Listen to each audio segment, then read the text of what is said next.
Bienvenue sur Médias Horreur. Ici, nous explorons les recoins les plus sombres de l'horreur. Frisson garanti à chaque vidéo. Dans les ruelles sombres de Naples, au cœur du royaume impitoyable du crime organisé, une ombre mystérieuse émergeait des profondeurs de la mafia. Les clans rivaux se disputaient le contrôle des rues, mais une force obscure, bien au-delà des querelles sanglantes, allait plonger la ville dans une terreur indicible. Au sein du clan Savastano, un homme nommé Marco avait gravi les échelons du pouvoir, surpassant même les dirigeants les plus impitoyables.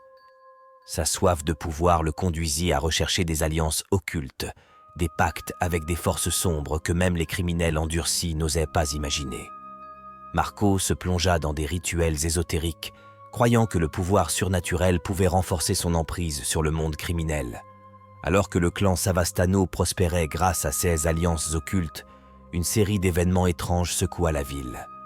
Les membres des clans rivaux étaient retrouvés morts, leurs corps portant des marques rituelles macabres. Une atmosphère de terreur s'installa parmi les criminels endurcis, car personne ne comprenait la nature de cette force sinistre qui rôdait dans l'ombre.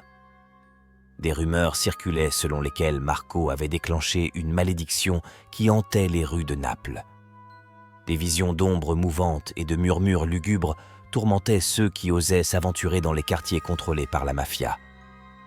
Certains disaient même avoir aperçu des apparitions fantomatiques se mêlant aux troupes armées des clans. Les membres des clans rivaux, terrifiés par ces phénomènes surnaturels, tentèrent de forger des alliances improbables pour contrer la menace grandissante. La ville, autrefois régie par des règles impitoyables, était plongée dans un chaos croissant où le surnaturel et le criminel s'entremêlaient de manière indissoluble. Marco, de plus en plus obsédé par le pouvoir occulte, fut hanté par des visions cauchemardesques. Des entités sombres semblaient le tourmenter, se nourrissant de sa cupidité et de sa soif insatiable de pouvoir. 6 alliés le trahissaient, et son règne sur la mafia de Naples s'effondrait alors que la ville sombrait dans une nuit éternelle. Finalement, Marco se rendit compte que les forces qu'il avait libérées étaient incontrôlables. La malédiction qu'il avait invoquée se retourna contre lui, déchaînant une tempête surnaturelle qui engloutit tout sur son passage. Les rues de Naples devinrent le théâtre d'une bataille entre les forces occultes déchaînées et les criminels qui luttaient pour leur survie. La série Gomorrah, autrefois marquée par la brutalité du crime, se transforma en un conte d'horreur où les limites entre la réalité et le surnaturel s'estompaient. Les rues, autrefois gouvernées par la loi du plus fort, devinrent le théâtre d'une lutte désespérée entre la mafia et les puissances occultes, laissant derrière elles une ville plongée dans l'obscurité éternelle. Dans les bas-fonds de Naples, au sein du clan Savastano, une atmosphère de terreur commença à s'installer à mesure que des événements surnaturels inexpliqués se manifestaient. Gennaro, un membre ambitieux du clan, était déterminé à renforcer sa position au sein de la hiérarchie criminelle, peu importe le prix à payer. Un jour, Gennaro rencontra une sorcière mystérieuse qui prétendait détenir des pouvoirs occultes capables de garantir la suprématie absolue. Aveuglé par l'avidité et la soif de pouvoir, Gennaro conclut un pacte avec la sorcière, scellant sa destinée dans l'obscurité. Dès lors, une malédiction mystérieuse frappa le clan Savastano. Les membres du gang disparurent les uns après les autres, laissant derrière eux des marques rituelles effrayantes. Les rumeurs se répandirent comme une traînée de poudre, et la ville de Naples fut plongée dans la frayeur et la superstition. Les quartiers autrefois animés par les affaires criminelles devinrent des lieux hantés, où les ombres semblaient danser au rythme des malédictions. Les membres des clans rivaux redoutaient chaque recoin de la ville, craignant que la sorcellerie déchaînée ne les trouve. Gennaro, de plus en plus aliéné par la puissance qu'il avait invoquée, fut assailli par des visions terrifiantes. Des apparitions spectrales le tourmentaient, le forçant à confronter les conséquences de sa quête insatiable de pouvoir. Les rêves de grandeur de Gennaro se transformaient en cauchemars dévorants, et il se demandait si la sorcière était une alliée ou une ennemie insidieuse. La ville, autrefois un terrain de jeu pour les gangsters impitoyables, était désormais un champ de bataille entre des forces surnaturelles et des criminels déterminés. Des tempêtes d'éclairs déchiraient le ciel nocturne, révélant une tension croissante entre le monde criminel et les puissances occultes. Alors que la malédiction se renforçait, Gennaro réalisa qu'il devait lever le voile mystique qui avait plongé Naples dans le chaos. Pour ce faire, il plongea dans les profondeurs occultes de la ville, traquant des indices ésotériques et des connaissances ancestrales. Au cours de son périple, Gennaro découvrit l'existence d'un artefact antique qui était à l'origine de la malédiction. Une relique imprégnée de magie noire qui avait été manipulée par des sorciers depuis des générations. Le seul moyen de briser la malédiction était de détruire cet artefact, mais cela impliquait de faire face à des forces surnaturelles puissantes et anciennes. Guidés par une détermination mêlée de peur, Gennaro et un groupe d'alliés improbables entreprirent une quête dangereuse pour trouver et détruire l'artefact maudit. Leurs épreuves les menèrent à travers des catacombes oubliées, des lieux hantés par des esprits vengeurs et des énigmes mystiques. Finalement, dans une confrontation épique entre le surnaturel et le monde criminel, Gennaro parvint à détruire l'artefact, libérant Naples de la malédiction qui avait dévoré la ville. Cependant, la sorcière mystérieuse, révélant sa véritable nature, disparut dans l'obscurité, laissant Gennaro se demander si le prix payé pour sa quête de pouvoir avait vraiment valu la peine. La ville de Naples, marquée par les cicatrices des événements surnaturels, se remit lentement de son traumatisme. Les criminels retournèrent à leurs querelles habituelles, mais l'ombre des puissances occultes continua de planer au-dessus de la ville, rappelant à tous que la frontière entre la criminalité et le surnaturel était mince et que les conséquences de la quête du pouvoir pouvaient être bien au-delà de l'imagination humaine.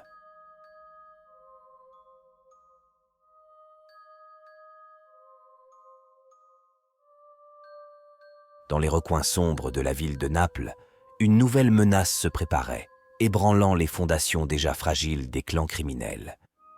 Un mystérieux culte caché dans l'ombre avait infiltré les rangs du crime organisé, semant le chaos avec une série de meurtres rituels macabres. Le chef du clan Conte, Antonio, se trouva rapidement pris dans une toile de conspiration tissée par ce culte sinistre.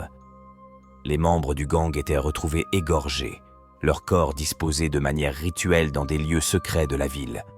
Antonio, craignant pour la stabilité de son empire criminel, décida de prendre des mesures radicales pour démasquer les responsables. Dans sa quête de vérité, Antonio découvrit des indices pointant vers d'anciennes pratiques occultes. Des symboles ésotériques étaient gravés dans la chair des victimes, laissant présager des forces sombres à l'œuvre. Ces investigations le conduisirent dans les quartiers les plus sombres et oubliés de la ville, là où les ruelles sinueuses dissimulaient des secrets ancestraux. Alors qu'il creusait plus profondément, Antonio rencontra une mystérieuse prêtresse du culte, une femme nommée Isabella. Elle semblait posséder un pouvoir hypnotique sur ceux qui l'approchaient, et Antonio se retrouva piégé entre la fascination et la terreur. Isabella lui révéla une prophétie ancienne parlant d'un chef de clan qui, selon les anciens écrits, était destiné à déclencher une malédiction inéluctable.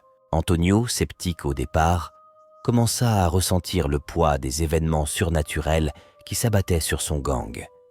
Des visions de cauchemars hantaient ses nuits, tandis que le culte continuait à tisser sa toile démoniaque dans l'ombre. La ville elle-même semblait réagir à cette perturbation occulte, avec des phénomènes étranges se produisant dans les ruelles désertes. Poursuivant son enquête, Antonio découvrit un ancien manuscrit dissimulé dans une crypte secrète, révélant une prophétie encore plus sinistre. Selon le texte, le chef de clan serait confronté à un choix déchirant. Sacrifier un être cher pour conjurer la malédiction ou voir sa famille et son empire s'effondrer dans l'obscurité éternelle. Alors que le culte resserrait son emprise sur la ville, Antonio, déchiré entre sa quête de pouvoir et la protection de sa famille, se résolut à affronter la prêtresse Isabella. Dans une confrontation épique, Antonio plongea dans l'antre du culte, un lieu où les limites entre le monde tangible et le surnaturel semblaient s'effacer. Isabella, révélant ses véritables intentions, proposa à Antonio un choix dévastateur. Face à la pression grandissante et aux visions cauchemardesques, Antonio prit une décision qui changerait à jamais le destin de Naples. Le rituel macabre qui s'ensuivit déclencha une force démoniaque terrifiante, libérant un mal ancestral sur la ville. Les ruelles de Naples furent plongées dans une obscurité inquiétante, les cris de douleur résonnant à travers les bâtiments délabrés. Le clan Conte, autrefois puissant, fut dévasté par la malédiction déchaînée. Les murs des quartiers criminels semblaient murmurer des avertissements lugubres, rappelant à tous que le pouvoir absolu pouvait être synonyme de damnation éternelle. Alors que la ville de Naples s'enfonçait dans l'horreur, les légendes du clan Conte et du culte occulte devinrent indissociables. La frontière entre le monde des vivants et celui des ténèbres s'était omblée, laissant les habitants dans l'incertitude quant à ceux qui les attendaient dans l'obscurité des ruelles labyrinthiques de la ville.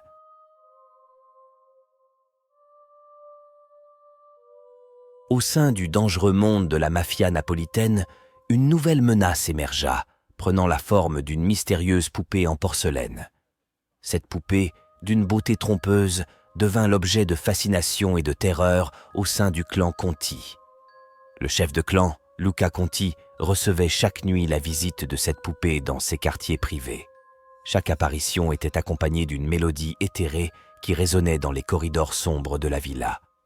Au fur et à mesure que les jours passaient, Luca tomba dans un état de paranoïa croissante, hanté par les yeux glacés de la poupée. La rumeur de la poupée se répandit rapidement parmi les membres du clan, semant la discorde et l'inquiétude. Certains croyaient que c'était un présage de mort, tandis que d'autres pensaient qu'il s'agissait d'une punition surnaturelle pour les péchés du clan. La tension monta, menaçant de déchirer l'unité déjà fragile du gang. Luca, désespéré de trouver une explication, consulta des médiums et des sorciers. Cependant, tous les efforts pour se défaire de la poupée maudite échouèrent. La poupée semblait suivre Luca comme une ombre, apparaissant aux moments les plus inattendus, un sourire malicieux figé sur son visage de porcelaine. Pendant ce temps, des événements étranges se produisirent dans les quartiers du clan Conti. Des phénomènes paranormaux déconcertants, tels que des objets qui se déplaçaient d'eux-mêmes et des murmures indistincts dans l'obscurité, semblaient être liés à la présence de la poupée maudite. Certains membres du clan affirmèrent même avoir vu des silhouettes fantomatiques rôder dans les coins sombres. Déterminé à mettre fin à cette malédiction, Luca décida de retourner aux sources, là où le clan avait ses racines.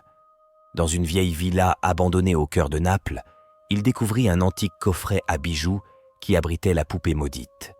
Selon la légende, la poupée avait été utilisée dans des rituels occultes par un ancien chef de clan pour invoquer des forces démoniaques.